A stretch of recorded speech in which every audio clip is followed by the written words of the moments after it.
Alors, dans l'actualité, d'abord sur la scène régionale, c'est le vendredi 29 novembre dernier que le Centre de formation agricole de Saint-Anselme inaugurait le tout premier laboratoire dédié au diplôme d'études professionnelles en production acéricole. Et ça, c'est le Centre de service scolaire de la Côte-du-Sud. Vous savez que le Centre de service scolaire de la Côte-du-Sud a un grand territoire, donc Bellechasse, Montmagny, Lillet. Alors, c'est le Centre de service scolaire de la Côte-du-Sud qui nous annonçait là qu'il y aura ce qu'on appelle un DEP en production acéricole. Et on dit que c'est le premier que le local là, que les étudiants vont utiliser, c'est le premier dans la province à être doté des meilleurs équipements provenant des principaux équipements du domaine acéricole. Et ce qu'on nous dit aussi, c'est qu'il y a beaucoup de partenaires là, qui ont accepté de se joindre au centre de service scolaire pour la réalisation de ce projet-là. Alors, ces étudiants-là, si vraiment ils veulent ou prendre la relève de leurs parents dans la sériculture ou encore d'acheter, à un moment donné, une érablière, ils auront l'expérience, ils auront la formation et seront mieux formés là, pour attaquer le marché acéricole.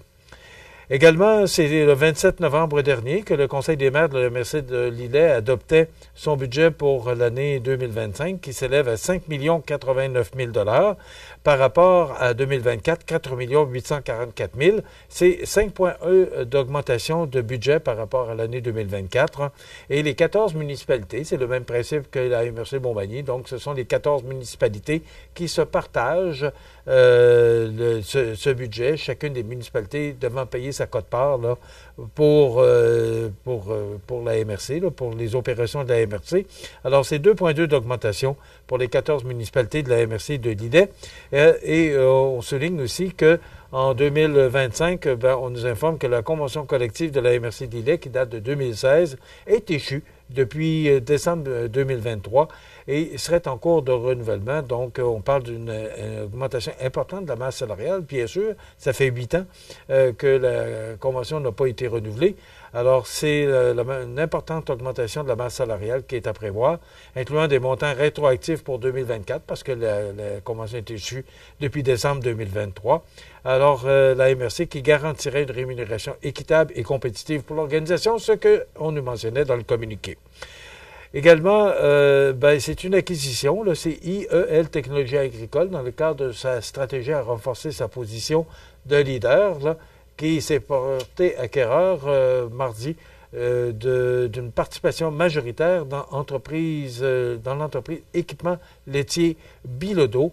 Donc, on sait que c'est une vingtaine d'employés là, que les services sont donnés à partir de Montmagny, L'Île-Verte et Saint-Angèle. Donc, c'est une belle entreprise qui achète une belle entreprise, mais il y a une participation majoritaire. Alors, Équipement laitier Bilodeau sont encore partenaires de leur entreprise, mais ils ont un nouveau partenaire pour prendre du marché. C'est toujours dans ces occasions-là que ces acquisitions se font là, et c'est toujours positif. Et ce qu'on entend, c'est qu'on va continuer à distribuer les produits d'Équipement laitier Bilodeau et les 20 employés de l'entreprise là, qui vont continuer avec Équipement laitier Bilodeau qui garde une participation dans l'entreprise d'IEL Technologie. Et c'est le 25 janvier prochain que se tiendra la 26e édition de la célèbre soirée dégustation et vin et fromage de la Chambre de commerce Kamouraska. Lillet, on va honorer, dans le cadre du 65e anniversaire de la Chambre, là, les administrateurs et administratrices là, qui ont participé depuis le début de la fondation de la Chambre de commerce Kamouraska-Lillet. Je trouve que c'est une belle occasion de le faire.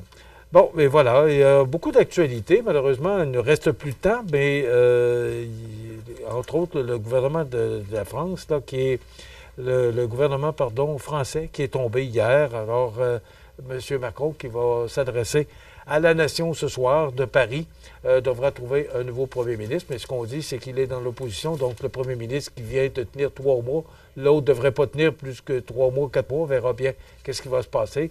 Mais ça fait depuis 1962 que ce n'est pas arrivé.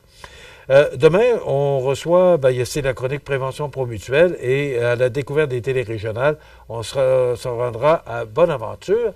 Ça complète notre émission d'aujourd'hui. Rendez-vous demain pour une autre émission d'Information.